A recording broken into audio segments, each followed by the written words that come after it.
Bienvenidos a todas y a todos a esta primera sesión de este ciclo. Isabel es presidenta de la Asociación Escritores con la Historia y yo soy miembro también de la asociación. Esta asociación surge hace unos años para llevar a cabo iniciativas como esta, de divulgar nuestra historia milenaria, de una manera amena, a través de diferentes autores de novela histórica que han investigado y escrito sobre ella, ¿no? Entonces, en ese objetivo se enmarca estas jornadas que hemos organizado y que empezamos hoy, nada menos que con Isabel San Sebastián.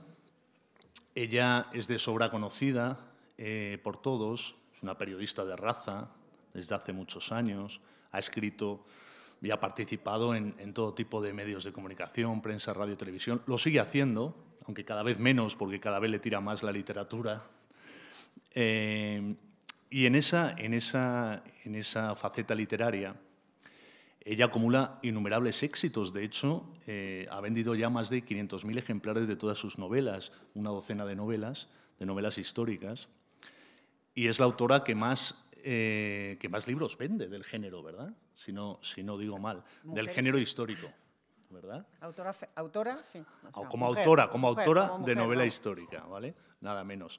Ella comenzó en el 2006 con La Visigoda, ¿verdad? La primera novela histórica, que fue un gran pelotazo, un gran éxito.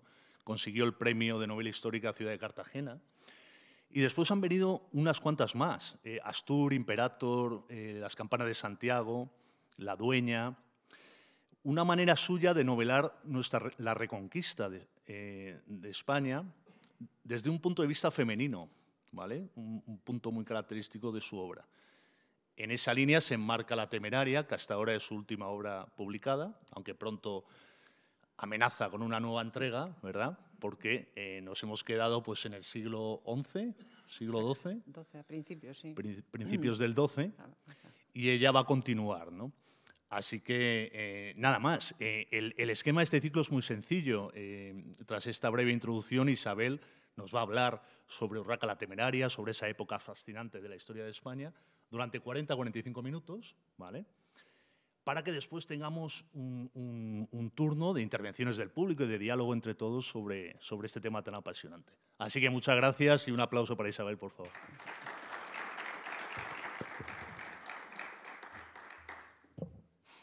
Muy buenas tardes. 1.000.000 de gracias por estar aquí, con lo bien que estarían ustedes en una terraza tomándose una cervecita con esta tarde tan estupenda que se nos ha quedado.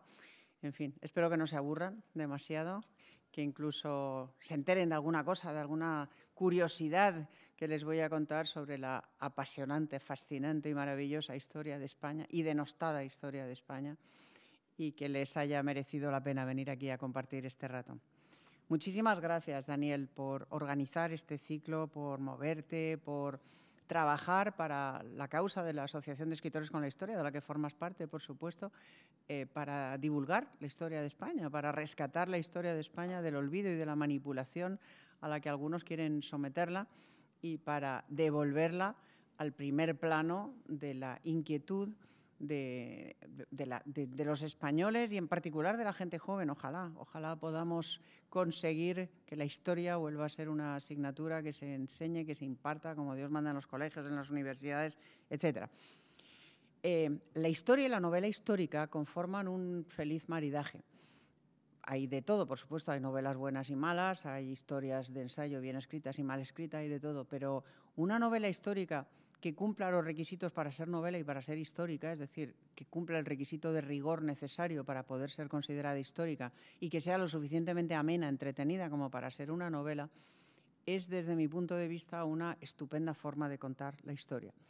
Yo llevo ya unas cuantas escritas, como 12 o 14, por ahí, llevo ya unas cuantas, y yo concibo la novela histórica como una máquina del tiempo, que es un objeto que a mí me fascinó siempre desde niña. Si yo hubiera encontrado un genio de la lámpara y me hubiera dicho pídeme un deseo, le habría pedido sin lugar a dudas una máquina del tiempo. Y habría ido siempre hacia el pasado, Es un test que se hace, ¿no? Si tú tuvieras la máquina del tiempo, ¿a dónde irías? ¿Al futuro o al pasado? Yo al pasado, sin lugar a dudas.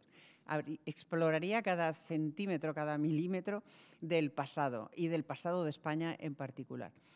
Así que esta tarde les invito a compartir conmigo un viaje en esta máquina del tiempo que nos va a llevar a conocer a una grandísima mujer, a la reina Urraca de León. Pero antes de presentársela, antes de descubrirles a este personaje real, auténtico, protagonista de nuestra historia y, sin embargo, absolutamente olvidado, absolutamente denostado, absolutamente borrado, como tantas otras mujeres de los manuales, de las crónicas y de los manuales de historia, incluso contemporáneos, tenemos que situar el calendario de nuestra máquina en el año 1108, es decir, a muy principios del siglo XII, y saber a dónde viajamos. Viajamos, ahí lo tienen, viajamos a España, a la península ibérica y concretamente al Reino de León. Ahí tienen en el mapa lo que es en ese momento, cómo está configurado el poder en ese momento en la península ibérica. Lo de los condados catalanes, olvídenlo. O sea, eso es que no he encontrado otro mapa que sea auténtico, que refleje de verdad la situación que había en ese momento. La situación que había en ese momento en la península era que la mitad norte estaba repartida entre el Reino de León. Digo bien Reino de León, no Castilla, es un error muy común que ofende mucho a los leoneses y con razón. En aquel momento era Reino de León. Castilla estaba subsumida dentro del Reino de León. Reino de León, que era el mayor reino cristiano de la península, sin duda ninguna, y el Reino de Aragón, o Corona de Aragón, que incluía buena parte de Navarra, y desde luego los condados catalanes estaban dentro del Reino de León, dentro de la Corona de Aragón. Eso era la España cristiana. El Reino de León era mucho mayor y estaba más desarrollado, además en términos culturales, en términos militares, etcétera. El Reino de Aragón era más primitivo, digamos, era más pequeño, pero empezaba a crecer, empezaba a ser un reino pujante que empezaba, o que había empezado a crecer hacia abajo, mejor dicho, hasta la irrupción en la península de los almorávides. Todo el sur de la península, prácticamente otra vez desde la frontera del Duero, desde el norte del Tajo, era el reino almorávide, el imperio almorávide. La situación del Reino de León, a donde vamos a viajar con nuestra máquina del tiempo, en ese momento era desastrosa. La situación para la cristiandad hispana era desastrosa. La cristiandad había avanzado durante la época de las taifas musulmanas, siguiendo el principio de que la unidad nos hace fuertes y la división nos debilita. Las taifas musulmanas debilitaron terriblemente el poder del Islam en Al-Ándalus, el poder de Al-Ándalus, y permitieron que una cristiandad razonablemente unida avanzara rápidamente y reconquistara nada más y nada menos que Toledo, que había sido la capital del reino visigodo de España. Al producirse esa reconquista de Toledo en el año 1086, el mundo islámico entra en pánico, el mundo islámico comprende que esa reconquista es tremendamente simbólica, tremendamente importante, porque Toledo había sido la capital del reino visigodo de España, es decir, de algo parecido a un país, a una nación, desde luego a una unidad política. El reino visigodo tenía una capital, que era Toledo, tenía una moneda, que era el Tremis de Oro, tenía unas fronteras definidas que abarcaban toda la península y un trocito de Francia, tenía un rey, un poder unificado, tenía una ley, se regía por el fuero visigodo, por lo que luego sería el fuero juzgo, es decir, un convenio entre leyes romanas y leyes germánicas. Era lo más parecido a un territorio político unido. Cuando Alfonso VI reconquista Toledo, el mundo islámico se moviliza, los africanos cruzan el estrecho, invaden la península y provocan terribles derrotas a los cristianos, ¿no? Son derrotados los cristianos en Salacas, en la batalla de Salacas, son derrotados en la batalla de Uclés, donde muere el infante Sancho, y los reyes cristianos cosechan grandes derrotas y las fronteras retroceden, que habían avanzado hasta más allá del Tajo, vuelven a retroceder y se sitúan muy al norte del Tajo, excepto Toledo. Toledo resiste al amparo de sus formidables murallas. Si han ido ustedes a Toledo recientemente, se acordarán. Toledo es un enclave prácticamente inconquistable, en un altozano rodeado, abrazado por el río Tajo. Toledo resiste, pero salvo Toledo, la frontera vuelve a retroceder.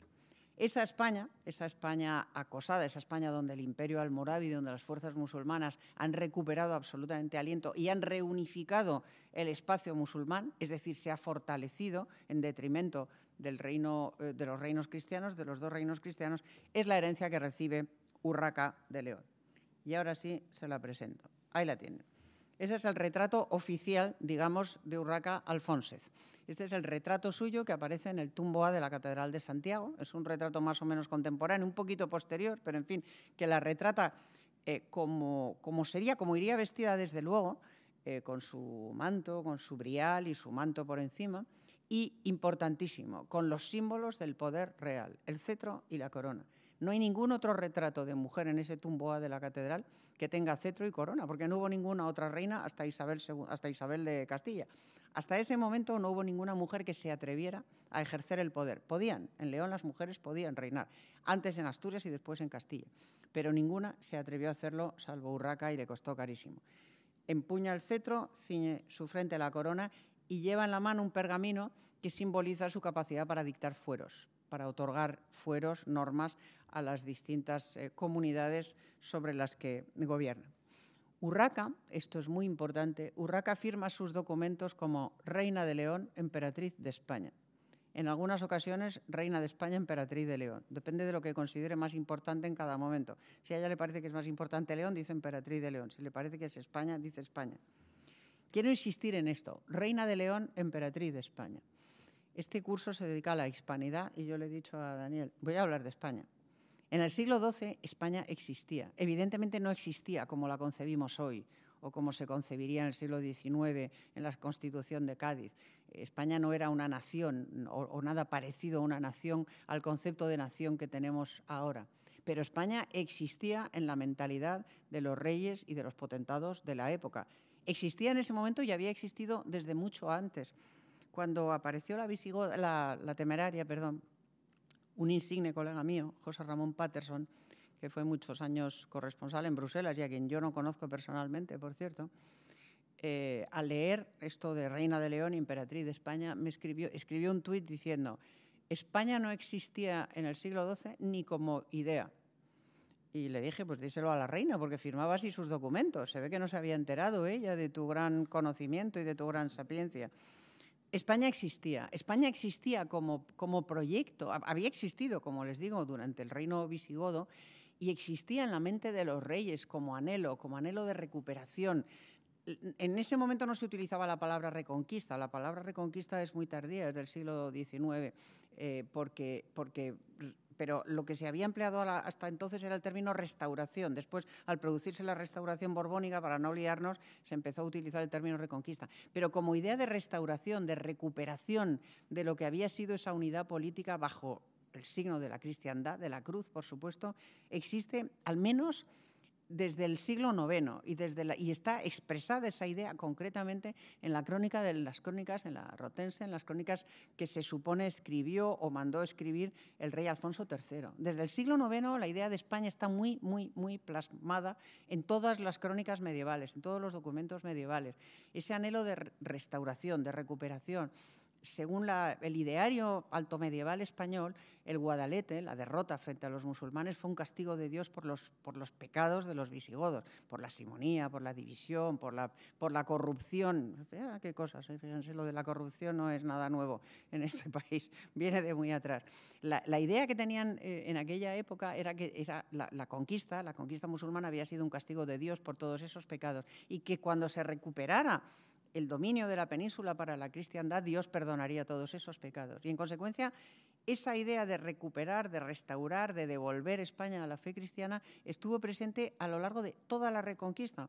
Estuvo presente en la mente de todos los reyes cristianos, incluso cuando peleaban entre sí León y Castilla o León y Aragón, se unían para combatir, para hacer frente a los musulmanes, porque tenían en mente esa idea de recuperación. Y esa idea, por mucho que moleste hoy en día a algunas personas o a algunos partidos o a algunas ideas, está presente en todas las crónicas medievales. Es absolutamente innegable.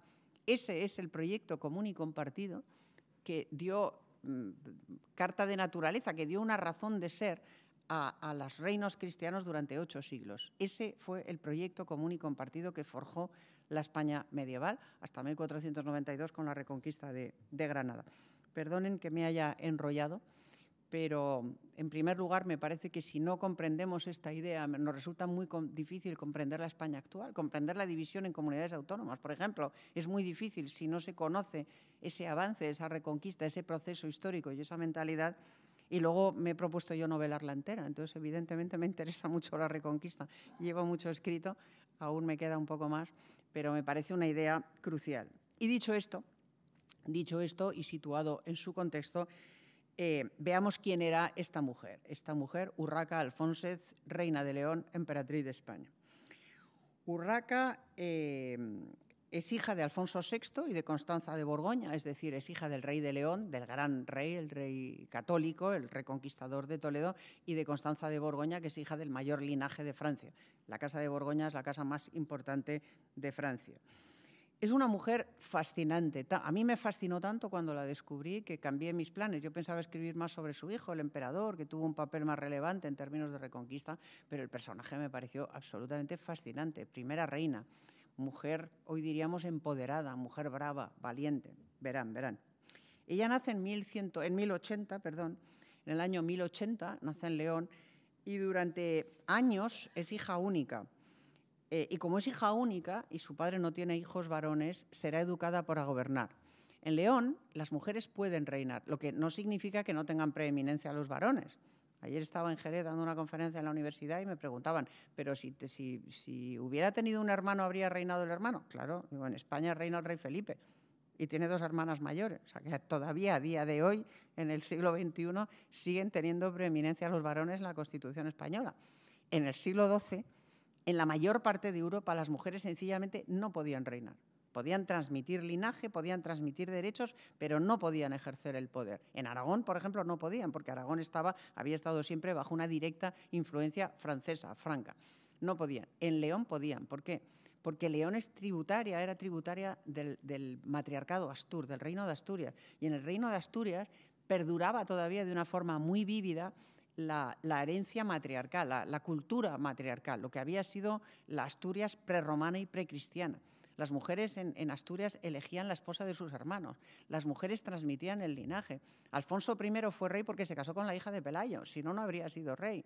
Fernando I de Castilla fue rey de León porque se casó con la reina Sancha, con Sancha de León. Ella fue la que le transmitió el derecho a reinar. Las mujeres asturianas, astures, eran muy poderosas y transmitieron ese poder al reino de León y después al reino de Castilla. Isabel no se bajó de una nave espacial. Isabel la católica no apareció de repente, ¡pum!, de la estratosfera. Isabel era tributaria de una larga sucesión de mujeres poderosas.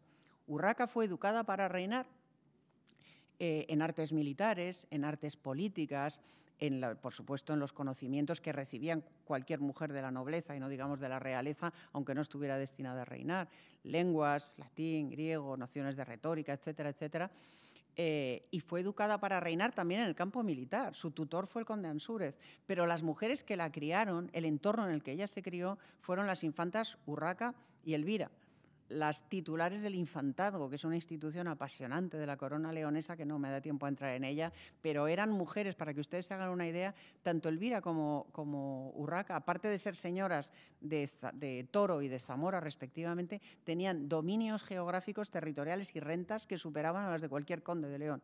Eran más ricas y más poderosas que cualquier varón. A cambio no se podían casar, pero bueno, tampoco creo que lo lamentaran mucho en aquella época y a juicio de cómo le fue a su sobrina, pues bastante menos. En fin, fue educada para reinar durante mucho tiempo.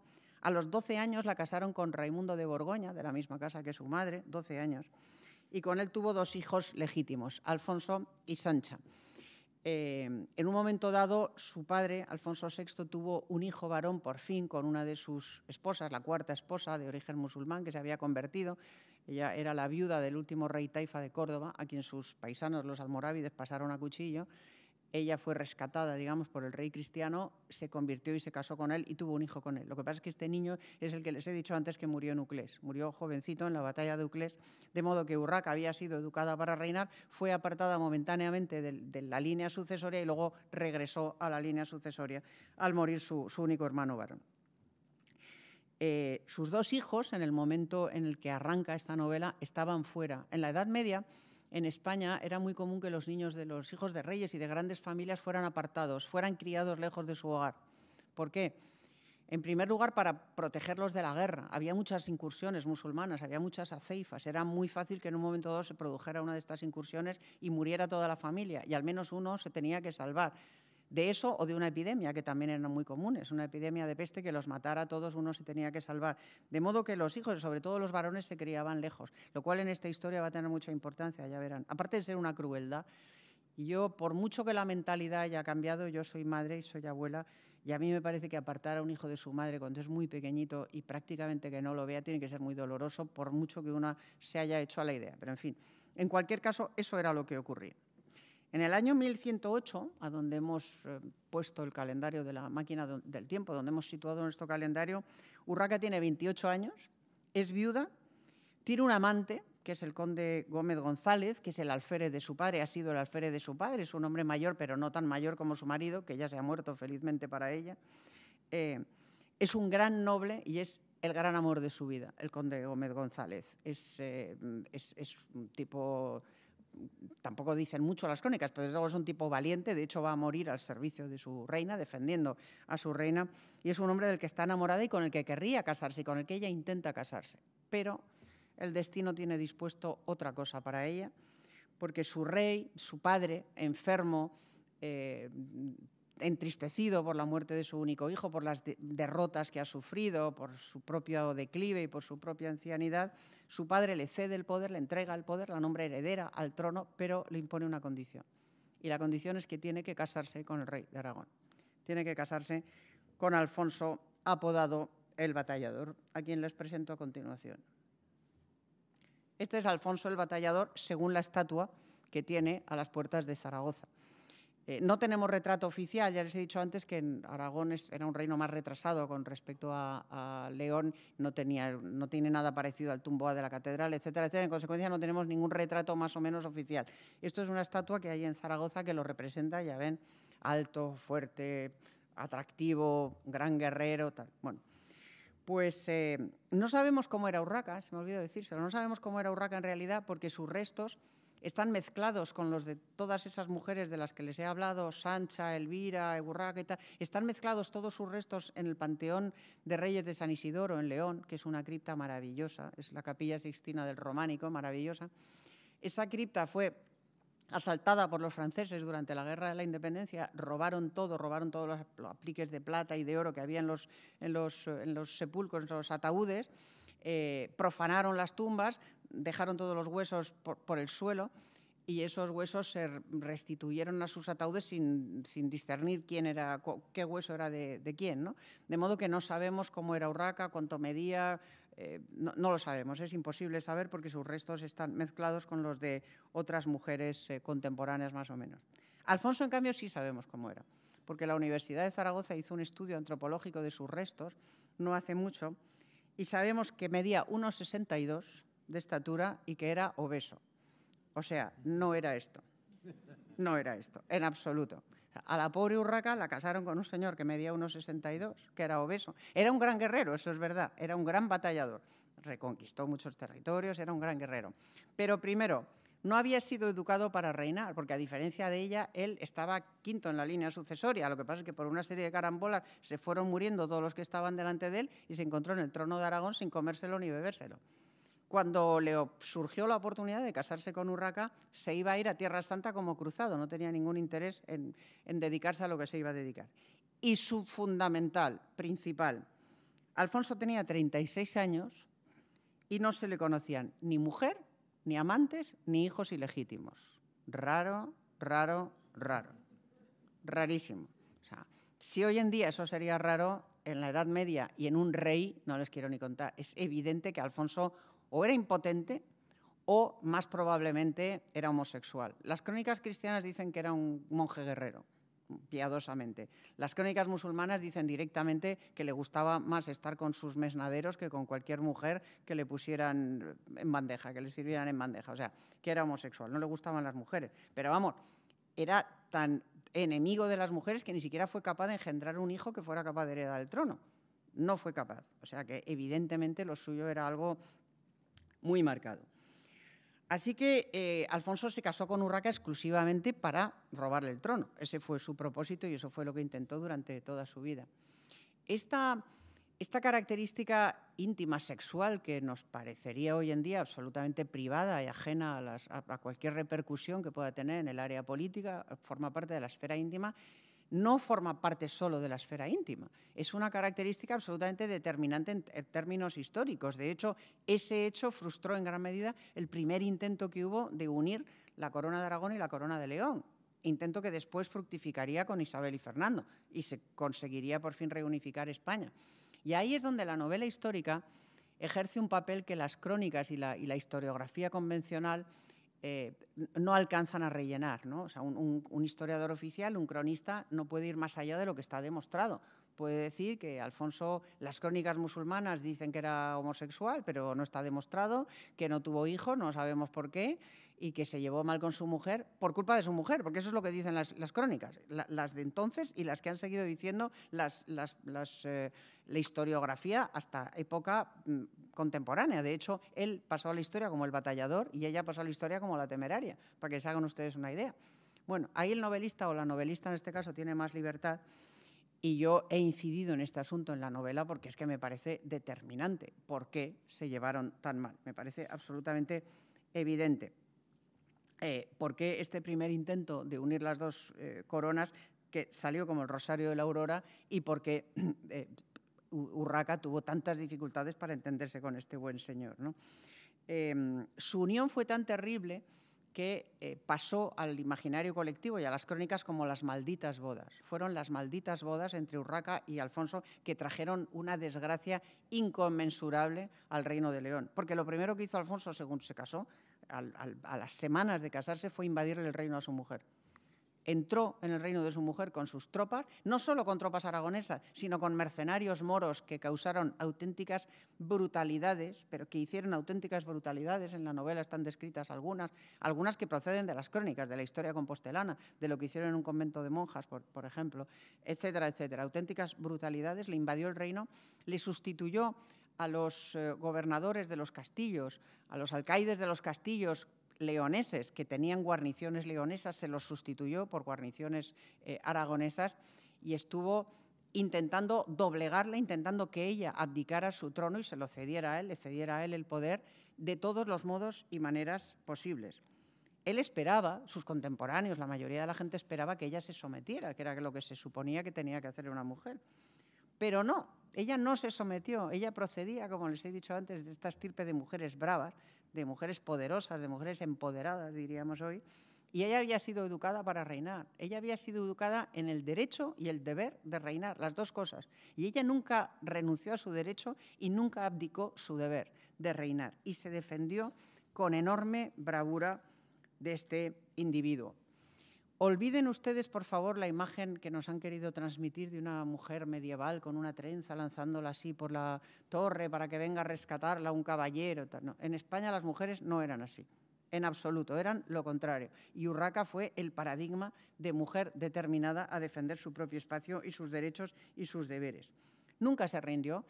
Urraca le plantó cara, de ahí el retrato de una reina guerrera. Urraca le plantó cara a Alfonso más de una vez y más de dos y más de tres, en múltiples ocasiones en el campo de batalla, vestida de hierro, al frente de su ejército. Se alió con obispos, con nobles, con su hermana a veces y otras veces al revés, para plantarle cara a su marido y le plantó cara en el campo de batalla. Y le plantó cara en el interior de su hogar también, en lo que tuvo que ser una convivencia infernal que dio lugar a la primera denuncia de maltrato doméstico de la que se tenga conocimiento, o por lo menos de la que yo tenga conocimiento, por parte nada menos que de una reina. Urraca, en una carta que le escribe a su primo Fernando, le describe el maltrato que sufre de esta manera. ¿Cuáles y cuántas deshonras, dolores y tormentos padecí mientras estuve con él? Nadie mejor que tú lo sabe. Pues no solo me deshonraba continuamente con torpes palabras, sino que toda persona noble ha de lamentar que muchas veces mi rostro haya sido manchado con sus sucias manos y que yo haya sido golpeada con su pie. Esto escribe Urraca de León a comienzos del siglo XII de su marido. Y no se doblega. Ella se podía haber ido con su amante a un castillo, haberse refugiado ahí en el castillo y haber vivido feliz. Se podía haber ido a un convento si no quería irse con un hombre. Habría tenido muchas posibilidades de vivir una vida tranquila lejos de este maltratador en el peor sentido de la palabra. Pero no lo hizo, nunca se doblegó.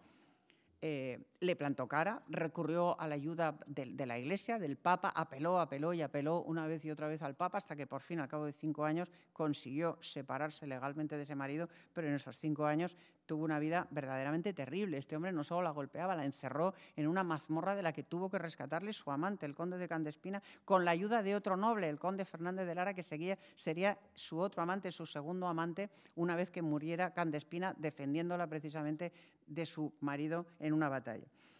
Pues bien, todo esto, que por supuesto les podría estar aquí hablando 3 horas, porque además a mí me fascina el personaje, pero no les voy a aburrir. Todas estas vicisitudes que tuvo que pasar esta mujer con su marido, con su hermana, que también intentó independizar el condado de Portugal, que era un condado y formaba parte del Reino de León. En España siempre hay alguien queriendo independizarse, siempre. Esto tampoco es nuevo, siempre hay alguien. En este caso, en el siglo XII, era la hermana de Urraca, que era condesa de Portugal, la que quería que Portugal fuera un reino para ser ella la reina, como su hermana, ella también quería ser reina. Y para eso tenía que independizarse. Y para eso Urraca tuvo que hacerle frente y tuvo que aliarse a veces incluso con Alfonso con tal de plantarle cara. En fin, todas estas vicisitudes, los cronistas actuales, no digo ya los medievales, que la llamaron de todo, luego les reflejaré alguna expresión, los actuales, los libros de historia actuales, lo condensan en 2 palabras: turbulento reinado. Cuando uno lee un libro de historia, o bien no aparece directamente Urraca, o bien aparece el turbulento reinado de Urraca, como si todo esto hubiera sido culpa suya, como si ella hubiera sido la responsable de lo que le pasó. Bueno, a mí esa parcialidad sostenida a lo largo de tanto tiempo me parecía tan injusta, me parecía tan alejada de la verdad, que yo en mi novela tira un poco para el otro lado, no lo oculto. O sea, lo he escrito con un poco de parcialidad hacia Urraca, porque la pobre mujer, la verdad es que tuvo que pasar las de Caín.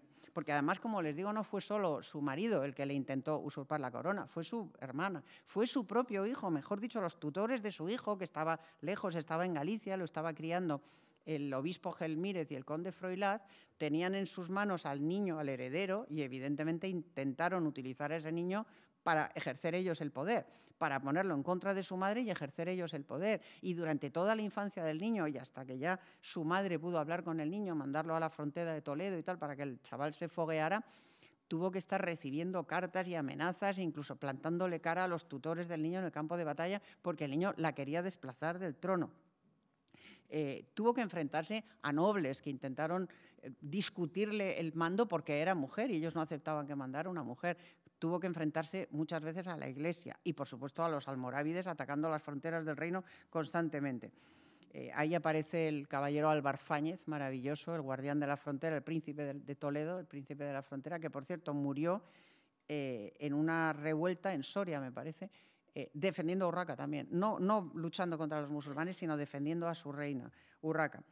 Bien, ella se sobrepuso a todas esas ofensivas, reinó 17 años, no 1 ni 2, reinó 17 años, firmaba reina de León, emperatriz de España, fue pionera en el ejercicio del poder, la primera mujer que ejerció el poder directamente tanto en España como en Europa, la primera y la única que se atrevió durante mucho tiempo. Ella pagó un precio tan alto que el ejemplo más claro que vino después, la reina Berenguela, que podría haber reinado también, que habría tenido ese derecho y que se vio en la situación de hacerlo, abdicó en favor de su hijo y dejó que fuera su hijo el que reinara.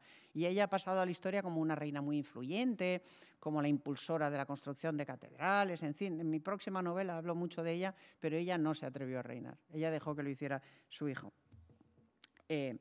Urraca nunca abdicó de sus derechos. Urraca no fue una feminista. Es que esto lo digo porque ahora hay una corriente en León que pretende convertirla en la primera feminista de la historia. No, o sea, pretender que una reina medieval fuera una feminista es absurdo. Urraca fue una reina medieval, estamental, cruel, etc.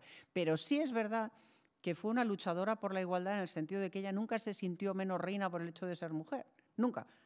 Y se comportó de la misma manera que se habían comportado los reyes antes que ella, en el terreno político, en el terreno militar y en el terreno sexual. Ella tuvo 2 amantes, como habían tenido su padre y sus abuelos y todos los reyes que habían reinado antes que ella.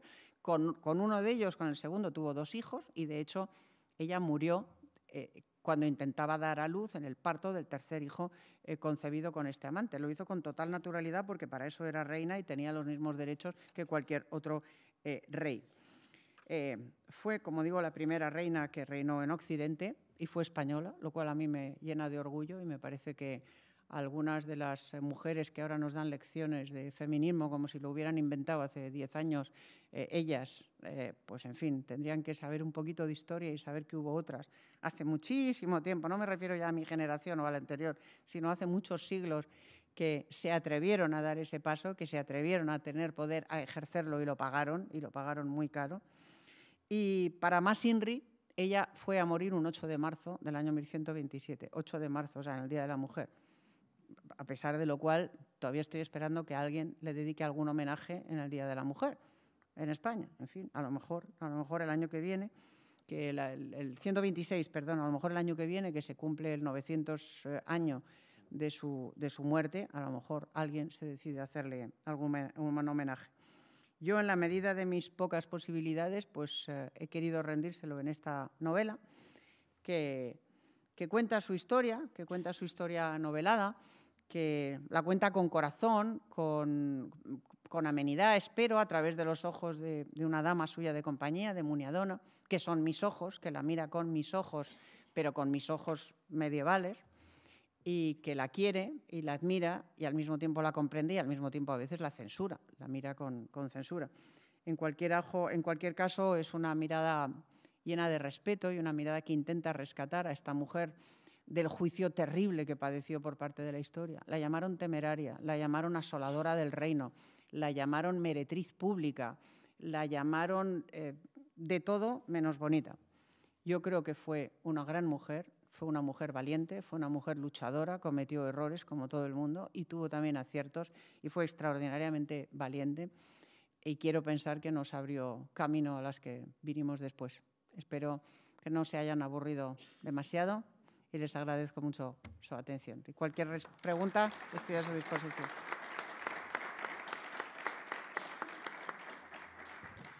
Bien, fantástica, Isabel, muchas gracias. No sé si han leído la novela, yo se lo recomiendo. Creo que vayan 7 ediciones, 8, he perdido la cuenta. Entre bolsillo y trade como 11, me parece. 11 ya. Sí, ya va. Fíjense. Muy bien. Va, bueno, quizás... Cabalga. Ya lo creo. Quizás es la crónica que no tuvo nunca, ¿verdad? Urraca. Porque todas fueron muy negativas. Sí, las que tuvo, ya digo, la llamaron eso, asoladora del reino, meretriz pública, temeraria, maldita la tierra en la que gobierna un niño y ejerce el poder una mujer, en fin, ese tipo de cosas escribieron de ella, ¿no? Una carga de misoginia tremenda, ¿verdad? Terrible. Bien, abrimos el turno de intervención del público, curiosidades o cuestiones que hayan salido en la magistral charla de Isabel y que os hayan llamado la atención o que queráis consultarle algún dato sobre esta reina tan fascinante o sobre ese periodo. Por favor.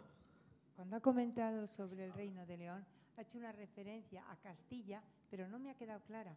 No sé si Castilla estaba dentro de... Eso es lo que quería preguntar. Sí, Castilla estaba dentro de León. A ver, Castilla fue fugazmente un reino en la época del padre de Urraca. Cuando muere Fernando I, les cede a sus 3 hijos varones 3 territorios. Le dice, a Alfonso le cede León, a García le cede Castilla como reino y al pequeño García le cede Galicia. No, a Sancho le cede Castilla, a Alfonso le cede León y a García, al pequeño, le cede Galicia. Y a sus hijas, porque se quejan, el romancero dice, a mí como soy mujer me dejáis desheredada, pues me voy a ir por los caminos a vender mi cuerpo y tal. Es que la historia alto medieval española es preciosa. Pero bueno, la cuestión es que establece esos 3 reinos. Y ahí es cuando Alfonso y Sancho se declaran la guerra inmediatamente. La primera batalla la pierde Alfonso, se exilia en Toledo, obtiene la ayuda del rey Taifa de Toledo. Al pequeño, entre los dos, le hacen un sándwich y le quitan el reino, lo meten en una mazmorra y allí muere muchos años después. Y ellos dos se pelean y el rey Sancho, el rey de Castilla, muere a las puertas de Zamora a manos de Bellido Dolfo. Eso seguro que lo han oído. Rey don Sancho, no digas que no te aviso y tal. Bueno, el traidor Bellido Dolfo, que ahora ya no es un traidor, ahora es un patriota.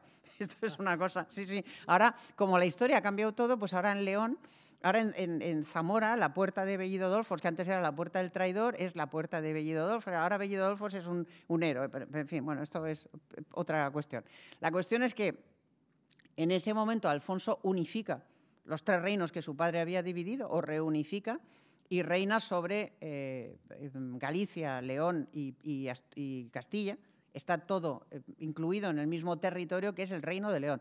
Y él firma ya rey de León y a partir de la reconquista de Toledo se intitula también emperador de España para destacar la importancia de Toledo y la preeminencia del Reino de León sobre el de Aragón. Y entonces, en este momento, lo digo porque es que muchas veces se dice el Reino de Castilla o el Reino de Castilla y León. En este momento y durante años era el Reino de León. Castilla formaba parte del Reino de León y del territorio del Reino de León. Gracias, muchas gracias. Nada. Luego Urraca mantiene ese territorio intacto y se lo cede a su hijo intacto, el reino intacto, y ya será el hijo el que otra vez vuelva a hacer lo mismo que el abuelo. Lo divide entre sus hijos para dejarle a cada uno un reino, porque en la mentalidad medieval el reino era propiedad, patrimonio del rey, que hacía con él lo que le daba la gana. Entonces, pues bueno, hubo algunas reinas como Urraca que lo mantuvieron unido y otros reyes como su padre y su hijo, o mejor dicho, su abuelo y su hijo, que lo separaron. Quería pedirte si nos podías recordar qué pasó a la muerte de Urraca, la sucesión y todo eso. Pues a la muerte de Urraca, ella tenía 2 hijos, como digo, Alfonso y Sancha. Alfonso ni siquiera tuvo a bien pasar por el castillo de Saldaña a despedirse de su madre, se fue directamente a coronarse a León, sin preocuparse de enterrar a su madre, ni de rendirle homenaje, ni de nada. Se coronó en León. Fue un gran guerrero, fue un gran reconquistador, avanzó la frontera hacia el sur. Su hermana Sancha se quedó soltera, fue su mayor consejera, fue una infanta, no se casó, y fue la consejera principal de su hermano. Era mayor, ella era mayor que su hermano. De hecho, Alfonso la llamaba reina, la intituló reina igual que a su esposa. Y fue un buen rey, pasó a la historia como el emperador.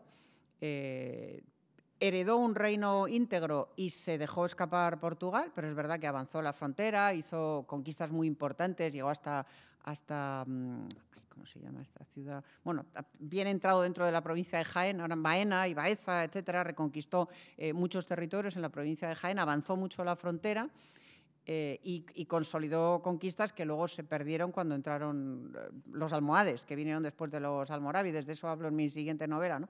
Pero bueno, fue un gran rey, pasó a la historia como un gran rey. No fue un gran hijo, pero fue un gran rey.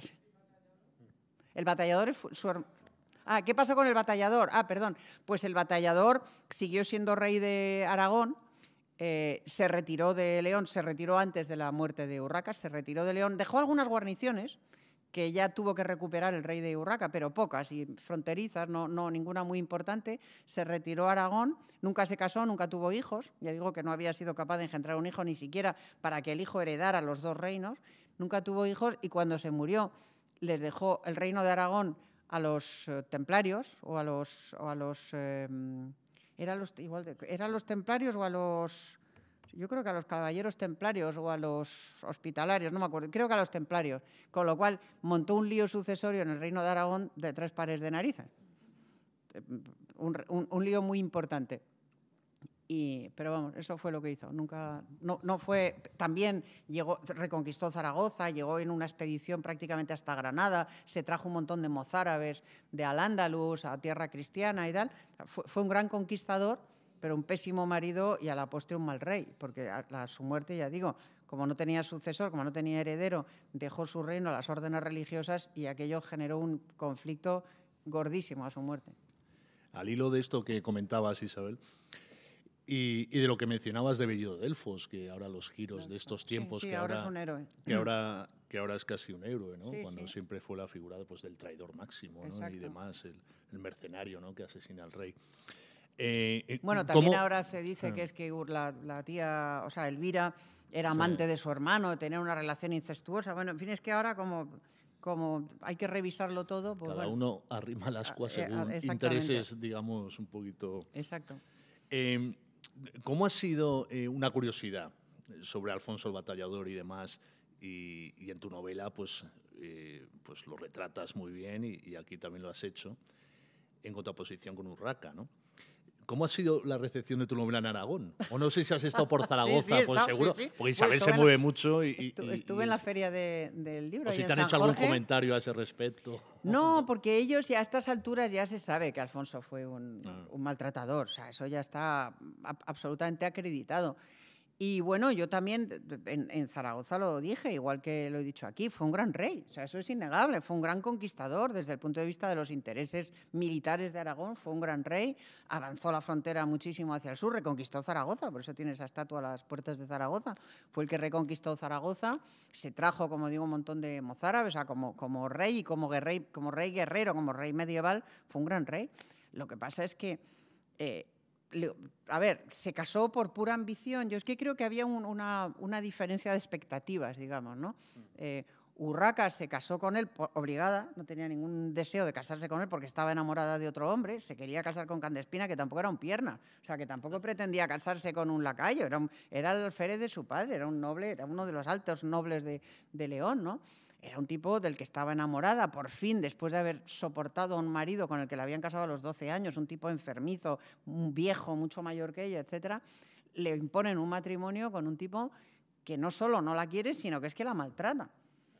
Claro, ella no creo que esperara casarse con el amor de su vida, ¿no? Ya había aceptado que no se iba a casar con Candespina, pero de ahí a la brutalidad que desplegó Alfonso, pues había un trecho, ¿no? Y él, yo creo que esperaba casarse con la idea de mujer que tenían en Aragón, que era una idea de mujer que se somete, que no pretende hacer nada que de lo que hizo Urraca. Es una mujer, te han casado conmigo, te callas y el reino es para mí, yo soy el que mando. Y Urraca había sido educada para otra cosa. Entonces ahí se produjo un choque de expectativas y de personalidades y fue terrible, ya digo, o sea, la convivencia, vamos, para que una reina escribiera en una carta la cantidad de veces que sus manos me han ensuciado el rostro y que yo he sido golpeada con su pie, lo que sería aquello. O sea, yo pongo una escena en la novela de Alfonso dándole patadas a Urraca en el suelo, porque es que evidentemente eso es lo que se entiende de ese testimonio, ¿no? Totalmente. Debió de ser terrible esa convivencia y claro, como la misoginia era rampante entonces y ha ido pasando de generación en generación, pues la culpable de todo ha sido ella. El turbulento reinado. Pero bueno, pero qué turbulento reinado, veía qué culpa tenía. Cuentas también en tu novela, sin destripar mucho, que esa misoginia, claro, era general en aquel tiempo y sobre todo muy característica del clero, ¿verdad? Sí, bueno, el clero nunca ha sido muy feminista. Tiene problemas, digamos, graves, ¿no?, con parte del clero. Hoy sí, con el obispo Hay alguna Gelmírez. escena tremenda, ¿verdad? Bueno, el obispo Gelmírez, el obispo de Santiago de Compostela, el tutor de Alfonso, de su hijo, es un personaje que merecería alguna novela él solo. Es un auténtico Maquiavelo, mucho antes de Maquiavelo. O sea, estamos hablando del siglo XII, Maquiavelo del siglo XV, y vamos, le podría dar lecciones Gelmírez a Maquiavelo, un tipo de cuidado, que con quien Urraca a veces se alió en contra de Alfonso y otras veces al revés, ¿no? Por su hijo, tuvo sus más y sus menos. Pero yo cuento efectivamente una escena en la novela, en un momento en el que Gelmírez utiliza a la reina para sus intereses, para sofocar una revuelta de burgueses que tiene en su sede. Entonces los obispos no ejercían solo el poder espiritual, ejercían el poder temporal. Y Santiago de Compostela era la diócesis más rica de España, sigue siéndolo en gran medida. Entonces las peregrinaciones a Santiago habían convertido la diócesis de Santiago de Compostela en una auténtica mina de oro. Tenían una diócesis muy cara. De hecho, el obispo Gelmírez fue el único obispo de España que tuvo el privilegio de poder acuñar moneda, él en su diócesis, era un tipo de cuidado. Pues en un momento dado Gelmírez utiliza a la reina para sofocar una revuelta, para que le ayude a sofocar una revuelta de burgueses. La reina se presta, acude a Compostela, son perseguidos por la multitud, se refugian en una torre. La escena está contada en la novela tal cual, está contada en la historia compostelana, tal cual, no me he inventado nada. La multitud dice que salga la reina le dejamos, que salga la reina sale y sufre una violación colectiva. O sea, sufre más que una agresión, una violación colectiva en la calle en Santiago de Compostela. Y cuando ya ella se ha llevado toda la parte terrible de la furia de la multitud, al cabo de mucho tiempo, sale Gelmírez y pasa a su lado. Y no les digo lo que dice, está en la novela. Esa escena es tremenda. Pero la escena es tremenda. Y si tremendo es que ocurriera, más tremendo aún es que él lo cuente. Porque es que la historia compostelana la escribió él. o la mandó escribir, vamos, él a su dictado, y lo cuenta. Sí, ya lo creo que lo cuentas. Sí, tremendo, sí. tremendo. ¿Alguna curiosidad más que tengan o alguna pregunta? Me sorprendió mucho cuando leí la novela lo de que Urraca fuera a batallar, fuera a las guerras, ¿no? No sé si eso era la primera vez que ocurría, yo creo, ¿no? O no sé si solía ocurrir más, o se sentía ella arropada para poder ir a pelear, o sea, no, a ver, me sorprendió muchísimo cuando lo leí. A ver, ella iba a la batalla, pero o sea, no se lanzaba a la carga como en la carga de las Navas de Tolosa, ¿no? O sea, no, o sea, los reyes medievales luchaban, es verdad, y en la batalla de las Navas, la carga de los 3 reyes famosos, Alfonso VIII, Pedro de Aragón y el rey de Navarra, fueron ellos, ahí estaban en la retaguardia, pero en un momento dado cargaron y fueron ellos con la espada y tal. Urraca, que sepamos, no cargaba, o sea, estaba, pero sí encabezaba sus tropas y estaba un poco detrás en una colina viendo la batalla, ¿no? Las dirigía, estaba allí. Había ocurrido antes, la reina Toda de Navarra, por ejemplo, hizo lo mismo, un siglo antes, o siglo y medio antes. Es que las mujeres medievales españolas eran aguerridas, es que España estuvo 8 siglos en guerra. Los hombres morían, pero las mujeres defendían el espacio, defendían, por ejemplo, en mi novela anterior, en La Dueña, yo cuento la historia de una de esas mujeres de frontera, ¿no? Los hombres iban a la batalla, morían en la batalla muchas veces, y las que tenían que defender los dominios, las propiedades, o a veces ir a la batalla también eran las mujeres, ¿no? Urraca fue a la batalla, digo, no creo, no lo sé, las crónicas no van tan allá. Lo que dicen es que ella, hay una escena, por ejemplo, de la toma de un castillo, en la que ella está con su marido por una vez, porque están luchando contra una rebelión de nobles gallegos instigados por Gelmire. No dice ni que ella ni que Alfonso estén ahí en primera línea saltando los muros del castillo, ¿no? Están un poco en retaguardia observando la batalla desde arriba, pero están los dos vestidos de hierro. Y las crónicas nos dicen eso, que ella encabezó a su ejército en más de una vez, y en más de una ocasión tuvo que salir huyendo y no fue capturada por los pelos o muerta por los pelos. Está en la novela, sí. Eso es así, eso procede de las crónicas. Y luego otra cosa que ¿qué apoyos tenía la reina Urraca? Es decir, claro, porque cuando se lee la novela, a veces las ve que está como muy sola, ¿no? Como que ella es la que enarbola y la que parece ser que está a veces como muy sola. Entonces no sé si tenía más apoyos. Pues sus apoyos fueron básicamente primero el conde de Candespina, que lo fue hasta que murió, siempre, le fue noble y leal, y yo creo que estaba enamorado. Los cronistas, incluso los historiadores más contemporáneos, dan por hecho que era una relación de conveniencia, o sea, que estaba con ella porque como era reina, pues para trepar, ¿no? Cosa que nunca dicen de las amantes de los reyes, no sé por qué. Yo creo que él debía de estar enamorado o por lo menos tener un sentido de la caballerosidad muy hondo, porque siempre le fue leal. Y el conde Fernández de González de Lara, lo mismo. Su segundo amante, lo mismo. Estuvo con ella 20 años, o prácticamente no, 20 no, estuvo con ella 15 años y siempre le fue fiel y la defendió. Esos eran sus principales apoyos. Y luego ella buscaba apoyos puntuales. Se apoyaba en su marido contra su hermana, se apoyaba en su hermana contra su marido. Buscaba los apoyos que podía. Esto los cronistas contemporáneos, esto que habían hecho siempre todo, esto lo habían hecho los reyes de Navarra siempre apoyándose en los franceses contra los asturianos contra los leoneses, lo habían hecho siempre. O lo habían hecho los reyes de León apoyándose en moros contra el rey de Castilla o viceversa, lo habían hecho siempre. Bueno, pues cuando lo hizo Urraca, lo retrataron, lo calificaron como ánimo mujeril. Ánimo mujeril.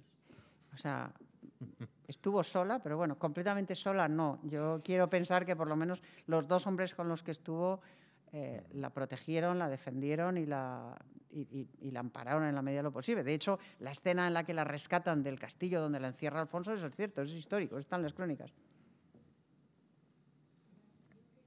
Yo también preguntar, cuando dice bestia de hierros, ¿qué quiere decir? En esa época pelear, ella tendría que vestirse...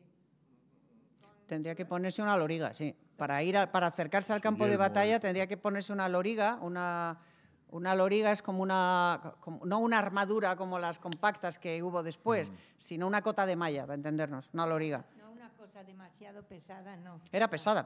Sí, una loriga igual pesaba 15 kilos o 20. Una persona bastante fuerte. Una protección. Pues no lo sé cómo era, pero desde luego vivió 47 años. y se los pasó montada a caballo o en mula, yendo de un sitio para otro, durmiendo en campo abierto o durmiendo en castillos lóbregos, porque los castillos no eran palacios, eran edificios defensivos, muy incómodos, muy fríos, y eso era lo que eran los castillos en su tiempo, ¿no? Y ella se pasó la vida yendo de un sitio a otro, recorriendo los caminos en verano y en invierno, bajo el sol. Yo hablo mucho de eso en la novela. Tuvo una vida durísima, y cuando iba a la batalla, para que no la matara una flecha perdida o lo que sea, tenía que vestirse una loriga, una cota de malla que igual pesaba 15 kilos, y la tenía que aguantar a caballo, no a pie, a caballo. Tampoco los caballeros soportaban la armadura a pie, tenían que ir a caballo para poder vestir la armadura.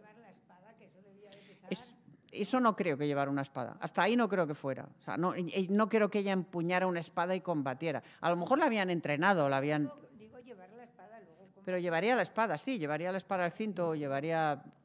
No lo sé, eso no lo sé. Hasta el bolso, o sea, Desde luego, si cualquiera de nosotras hubiera tenido que pasar 3 meses haciendo la vida de Urraca, se habría rendido. O sea, fue una vida durísima, durísima. Y era reina, o sea, la vida de las mujeres y de los hombres en aquella época era mucho más dura, ¿eh? Yo siempre digo, yo me iría a pasar una temporada en la Edad Media, pero con antibióticos e ibuprofeno. O sea, sin antibióticos e ibuprofeno, no. Pero tuvo una vida muy dura esta mujer, que ya digo, podía haber optado por acomodarse acondicionarse un castillo así confortable y cómodo, retirarse allí y vivir tranquilamente, ¿no? Con sus amantes y hacer lo que le diera la gana, o un convento también, o estarse en un convento con su amante, que también lo habrían hecho otras, o sea, tampoco le habría pasado nada. Pero no, ella tenía un gran sentido del deber. Por lo menos, a mi juicio, eso es lo que le movía, el sentido del deber, no otra cosa. Otra cosita por aquí. Sí. Isabel, muchas gracias. Lo primero porque estéis aquí, tanto Placer. como Daniel. Agradeceros que estéis con esta maravillosa conferencia. Yo hay algo que me queda como una nube en blanco, ¿no? ¿Qué pasa la relación con Portugal, con la región portuguesa, ¿no? Pues estaba su hermana, es que has dicho algo, pero ahí no me he desconectado. A ver, su hermana o medio hermana Teresa era hija de su padre, de Alfonso, del rey Alfonso, y de una de sus amantes. Tuvo varias, pero tuvo sobre todo una amante, ahora mismo no me acuerdo cómo se llama, pero en fin, una amante. Con esa amante tuvo 2 hijas.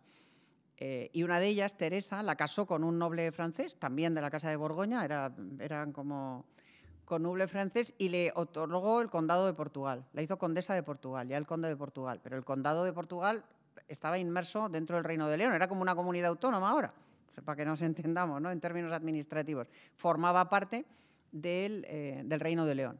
Pero Teresa quería ser reina, no se conformaba con ser condesa, quería ser reina, igual que su hermana. Como no quería ser reina de León, quería ser reina de Portugal, para lo cual tenía que independizarse Portugal de la corona de León y convertirse en un reino independiente. Ya digo que en España siempre hay alguien queriendo independizarse, es una constante en la historia de España, siempre hay alguien. Bueno, pues Urraca no se lo permitió. Urraca le hizo frente en varias batallas que están descritas en la novela. Tuvo que incluso recurrir a la ayuda de Alfonso, a quien odiaba con toda su alma, para ayudarla a mantener las fronteras de su reino, y las mantuvo. A la muerte de Urraca, ya en vida de su hijo Alfonso, bajo el reino de su hijo, Portugal, por una serie de razones, logró independizarse. Y se independizó y luego volvió. Y bueno, en fin, la historia de Portugal y de España también a lo largo de los siglos luego volvió a ser española en la época de Felipe II, luego se volvió, en fin, la historia es una historia de divorcio, matrimonio, matrimonio, divorcio, ¿no? Pero el primer divorcio se produjo con Alfonso, el emperador, a quien no han dicho, a quien no han apodado Alfonso diría yo, el perdedor o Alfonso tal, no, el emperador. También era emperatriz su madre, pero no.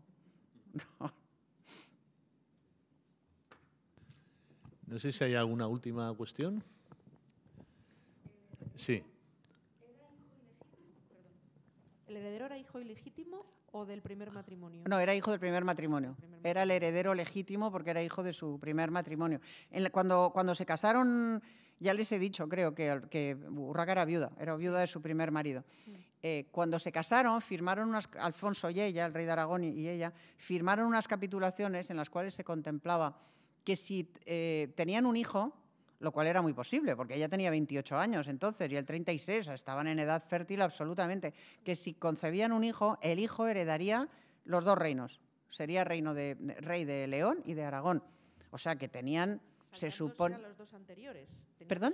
Tenía 2 hijos del matrimonio anterior. Exactamente, esa es la razón por la cual su hijo o los tutores de su hijo, y luego ya cuando él tuvo uso de razón, él también, luchó tanto, se enfrentó tanto a ese matrimonio, porque si hubieran tenido un hijo, lo habrían desplazado al del trono. Claro. Si hubieran tenido un hijo, él se habría quedado fuera, como mucho de conde de Galicia, y ahí se habría quedado su historia. Entonces, ese hijo y los tutores de su hijo se opusieron con toda su alma al matrimonio con Alfonso, ¿no? Pero vamos, ahí la condición sexual de Alfonso le hizo un favor al hijo, porque no fueron, mira que les habría convenido a los dos engendrar, no fueron capaces de engendrar un heredero. Nada. Muy bien. ¿Nada más? ¿Están a tiempo? ¿Sí? ¿No? Nada más. Bueno, pues muchas gracias a todos. Os pido nuevamente un aplauso para Isabel, que ha estado fantástica. Nada, gracias. Ha estado fantástica. Muchas gracias, de verdad. Y les convoco para la próxima jornada de este ciclo, que será el 14 de octubre, a la misma hora, a las 7 de la tarde. Y en este caso será un servidor el que les hable un poquito de los cronistas de Indias, de la hispanidad pura y dura, aunque esto también es hispanidad, por supuesto, y de la conquista de América y tal. Estaremos muy cerca del 12 de octubre, entonces les animo a que vengan porque va a ser interesante. ¿Vale? Seguro que sí, es un gran conferenciante, Daniel. Se lo garantizo yo. Y nada, muchas gracias. Aquí tienen libros de Isabel por si alguno quiere que se lo dedique ahora a Isabel. ¿Vale? Gracias. Muchas gracias. Gracias.